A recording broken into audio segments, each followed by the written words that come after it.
కుక్క అరిస్తే 10 కుక్కలు వస్తున్నాయి. అది జంతువుల మధ్య పక్షుల మధ్య ఆ యూనిటీ ఉంది.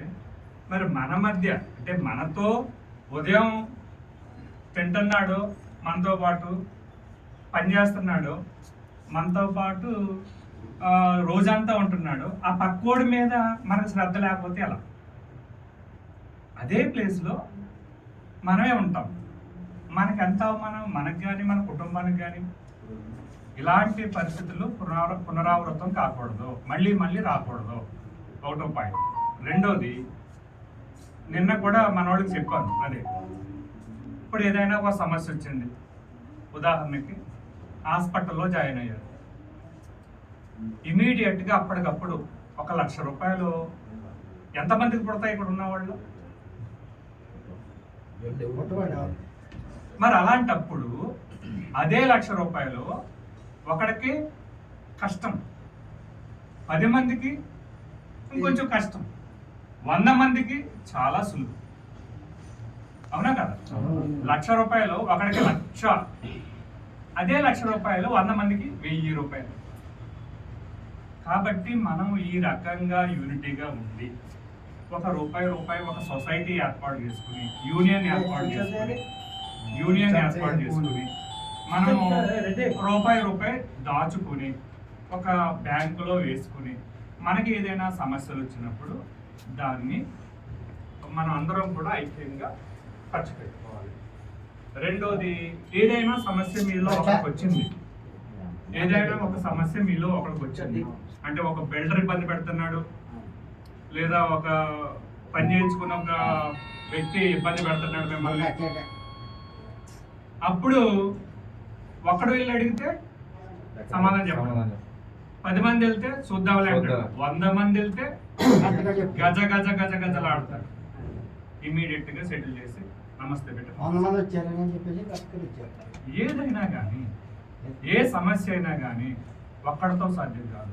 సింపుల్ గా చెప్తున్నా, ఒక గడ్డి పోస్తుంది, గడ్డి పరక తెంపేస్తే 10 అయితే 100 అయితే ఎంత స్ట్రాంగ్ ఉంటుంది. అదే విధంగా మనం కూడా ఐక్యంగా ఉంటే, ఇది ఈ రోజు కాదు సిద్ధాంతం. మన పూర్వము స్వాతంత్ర సమరయోధులు ఎవరైతే ఉన్నారో వాళ్ళు కూడా ఐక్యంగా ఉండబట్టి ఈ రోజు మన దేశానికి స్వాతంత్రం వచ్చింది. మనం ఈ రకంగా స్వేచ్ఛగా జీవించగలుగుతాం. అదే స్వాతంత్రం రాకపోయి ఉంటే ఈ పాటికి ఏ రాజు రాచరిక పరిపాలన ఉండేది, లేదంటే బ్రిటిష్ పరిపాలన ఉండేది. వాళ్ళ చెప్పు చేతల్లో మనం కూడా బానిసలుగా ఉండేవాళ్ళం. బానిసత్వం అనేది వద్దు. భారత రాజ్యాంగం మనకి స్వేచ్ఛ ఇచ్చింది. స్వేచ్ఛగా వ్యాపారం చేసుకోవచ్చు, పని చేసుకోవచ్చు, ఉద్యోగం చేసుకోవచ్చు, స్వేచ్ఛ ఇచ్చింది. భారత రాజ్యాంగం ఇచ్చిన స్వేచ్ఛని మనం అనుభవించాలి. ఎవడ కూడా గులాంగిరి చేసే పని ఒక్కడికే లేదు. పని చేయించుకుంటున్నాడంటే ఊరికనే చేయించుకుంటున్నాడా? పని చేస్తున్నాం కాబట్టి డబ్బులు ఇస్తున్నాడు. అవునా? ఊరికనే డబ్బులు ఇవ్వట్లేదు కదా. పని చేస్తున్నాం కాబట్టి కష్టాన్ని మనం అతను చేస్తున్నాం కాబట్టి ప్రతిఫలంగా డబ్బులు ఇస్తున్నాడు. ఏ ఒక్కడికి కూడా గులాంగిరి చేసేది మీలో ఎవ్వరో కూడా చేయడానికి వీల్లేదు. డేర్ డాషింగ్ అయినా ఉండాలి అంతే. ఏ ఒక్కడికి కూడా భయపడేది ఏమి. ఏదైనా ఉంటే నా దగ్గర రండి. ఏ సమస్య అయినా, అది పోలీస్ స్టేషన్ సమస్య అయినా, లేదంటే మీకు ఏదన్నా సమస్యలు ఉన్నా, హాస్పిటల్ అయినా, ఇంకోటైనా, పోలీస్ స్టేషన్ అయినా, లేదంటే ఆర్థికంగా ఏదైనా ఇబ్బంది ఉన్నా ఖచ్చితంగా నేను మీ అందరికీ కూడా అండగా ఉంటాను. ఈ రోజు కాదు, ఇది అడ్డ మీద చాలా సంవత్సరాల నుంచి నాకు అనుబంధం ఉంది. వీళ్ళందరూ కూడా తెలిసిన వాళ్ళే. నా దగ్గర అంటే ఒక ఇంటీరియర్ కంపెనీ ఉంది కాబట్టి సివిల్ వర్క్స్ కూడా మా దగ్గర జరుగుతాయి కాబట్టి అది కూడా మాకు చాలా మంది వర్క్ చేసిన వాళ్ళే. ఇక్కడ మీలో ఒకటిగా నన్ను భావించండి. నాకు ఏదైనా మీకు సహాయం కావాలనుకున్నప్పుడు డైరెక్ట్ నా దగ్గర రండి. నేను మీకు 100% నాకు చేతనైనంత చేయగలిగినంత నేను 100% చేస్తాను. ఇది కాకుండా కేంద్ర ప్రభుత్వంలో ఉన్న పథకాలు ఏవైతే ఉన్నాయో, రాష్ట్ర ప్రభుత్వంలో ఉన్న పథకాలు ఏవైతే ఉన్నాయో, అవన్నీ కూడా ఎవరికి అర్హత ఉంది అనే దాన్ని బేస్ చేసుకుని ఖచ్చితంగా దానికి అప్లై చేయటం, మీ వెనక మీ గురించి మీకోసం నేను ప్రభుత్వంతో పోరాటం చేసి అది ఎమ్మెల్యే అయినా ఎంపీ అయినా, ఎంపీ మా పార్టీ ఎంపీ ఈటల రాజేంద్ర, ఏ పని అయినా మనం చేయగలుగుతాం, చేయించగలుగుతాం. కాబట్టి ఖచ్చితంగా నాకు ఏమి లేదు అక్కడ లేబర్ బోర్డు ఉంది కదా, లేబర్ బోర్డు ఒకటి నాకు అక్కడ కూర్చోబెట్టింది. అప్పుడు ఒకసారి శ్రీనివాస్ రెడ్డి ఉన్నారా, కూర్చోబెట్టాం పీకేసి అక్కడ లేబర్ బోర్డు కూర్చోబెట్టాను. నాకు అది ఒక సాయం చేయొచ్చు ఖచ్చితంగా, ఓకేనా? కాకపోతే మనిషికి 100 రూపాయలు వేసుకుంటాం, దానికి కూడా ఇబ్బంది లేదు. 100 రూపాయలు వేసుకునేది మీరు ఎవరి గురించో కాదు, నేను చెప్పింది అర్థం చేసుకోండి. 100 రూపాయలు వేసుకునేది ఇప్పుడు ఈ నెల ఉంది, ఒక 100 మంది వేసుకున్నారు, 100 మంది ఎంత అయిందండి? 10,000 అయింది. 10,000 అచ్చంగా తీసుకెళ్లి బ్యాంకులో వేసుకుంటారు. బ్యాంకులో మీదే, దగ్గర కాదు. అసోసియేషన్ ఏర్పాటు చేసి అడ్డా కూలీల వెల్ఫేర్ సొసైటీ అని ఒక యూనియన్ పెట్టి దాని మీద రిజిస్ట్రేషన్ చేయించి ఆ రిజిస్ట్రేషన్ కాపీ తోటి దానికి ఒక బాడీ ఏర్పడుతుంది. ఒక ప్రెసిడెంట్, ఒక 3-4 వైస్ ప్రెసిడెంట్లు, తర్వాత జనరల్ సెక్రటరీ, తర్వాత సెక్రటరీ, తర్వాత కార్యవర్గ సభ్యులు, ఇలా ఉంటుంది. అందరూ కూడా మీరులో అందులో ఒక భాగం. సొసైటీ యూనియన్ ఏదైతే ఉందో అందులో మీరు అందరూ కూడా ఒక భాగం.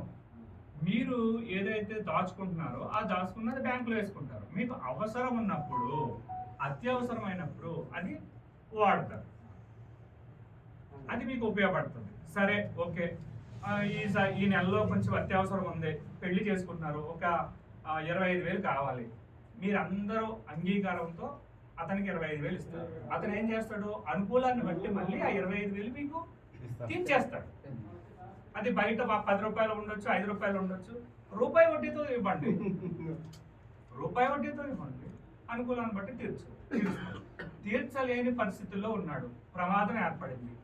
అప్పుడు స్వచ్ఛందంగా మీరు మళ్ళీ తీర్చేది కాదు, స్వచ్ఛందంగా మీరు అతనికి దీని నుంచి విరాళంగా ఇచ్చేస్తారు.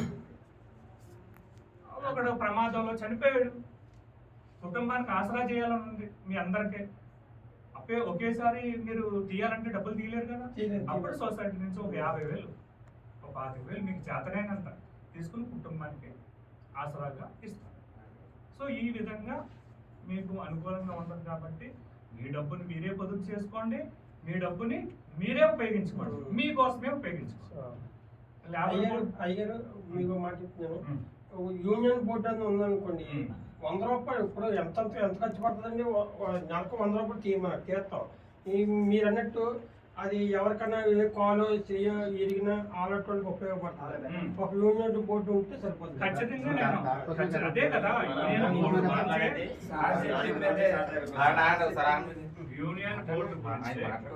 యూనియన్ బోర్డు గురించి నేను మాట్లాడాను. మీరు ఏంటంటే అడ్డా వర్కర్స్ వెల్ఫేర్ సొసైటీ ఈ పేరుతోటి యూనియన్ ఫామ్ అవుతుంది, రిజిస్ట్రేషన్ అవుతుంది. స్టేట్ ఆఫ్ తెలంగాణ ప్రభుత్వంచే అది ఆమోదించబడుతుంది. దాని ప్రకారంగా అది మీకు ఒక బోర్డు అనేది ఏర్పాటు చేసి అక్కడ మీరు పెట్టుకోవడానికి అవుతుంది.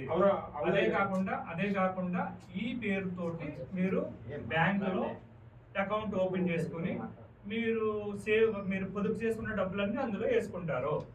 వేసుకున్నప్పుడు ఒకటి నిర్ణయం కాదు ఇది, ఒక 20,000 కావాలి, ఎవరికన్నా ఇవ్వాలి అని అనిపించింది, లేదంటే తీర్మానం తీసుకున్నారు. ఒక్కడి నిర్ణయంతో ఇది కాదు. మీరేం చేస్తారు, మీటింగ్ పెట్టుకుంటారు. మరి ఏం చేద్దామరా, ఏంటి కొంచెం ఆపదలో ఉన్నాడు, 20,000 ఇవ్వాలి కదా, ఇద్దామా? 10 మంది నిర్ణయం తీసుకుని, సరే ఇది న్యాయమే, మనం 20,000 కదా 15,000 ఇద్దాం అని ఏదో ఒక నిర్ణయం తీసుకొని అక్కడ సంతకాలు పెట్టాలి. ఎవరో ప్రెసిడెంట్, తర్వాత వైస్ ప్రెసిడెంట్, తర్వాత జనరల్ సెక్రటరీ, ఇదంతా కూడా సంతకాలు పెట్టి అప్పుడు చెక్ ఒకటి ఉంటుంది. ఆ చెక్ మీద సంతకం పెట్టాలి. ఎంతమంది పెట్టాలి, ఒకటి కాదు, కనీసం 3 పెట్టాలి. ఒక ట్రెజరర్, ప్రెసిడెంట్, ఓ జనరల్ సెక్రటరీ, అలాగే 2 కానీ 3 కానీ దాని మీద ఆథరైజేషన్ ఉంటుంది, సంతకం పెట్టాలి. అప్పుడు ఆ చెక్ పాస్ అవుతుంది, డబ్బులు అవుతాయి, వాళ్ళకి ఇస్తారు. సో ఒక సిస్టమేటిక్గా ఉంటుంది. అంటే ఒక సొంత నిర్ణయం ఇందులో పనిచేయదు. అప్పుడే యూనిటీ, అందరూ కలిసి నిర్ణయం తీసుకోవాలి. ఆ రకంగా చేసుకోవాలి. సాయం చేసుకోవాలి, అది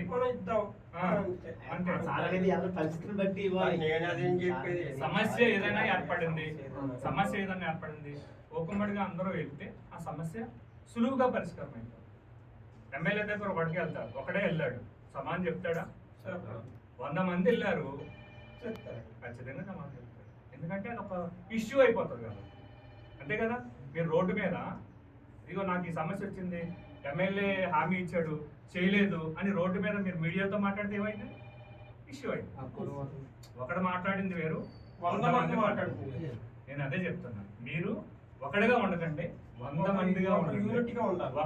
100 మంది ఒకటిగా, ఒకడో 100 మందిగా మీకుంటే మీ సమస్యలన్నీ ఈజీగా పరిష్కారం అవుతాయి.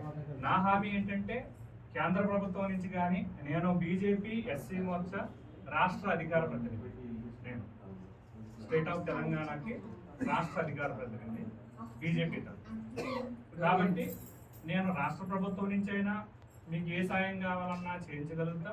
అది అధికారులతో మాట్లాడి, మీకు ఏదైనా సమస్య ఉంది అధికారులతో మాట్లాడి నేను చేయించగలుగుతా. అదేవిధంగా కేంద్ర ప్రభుత్వ పథకాలు ఏవైతే ఉన్నాయో అర్హత ఎవరికైతే ఉందో ఖచ్చితంగా మీకు నేను అవన్నీ వచ్చేలాగా నేను ప్రయత్నం చేస్తాను. ఓకేనా? ఇప్పుడు మీలో ఎవరైనా ఒక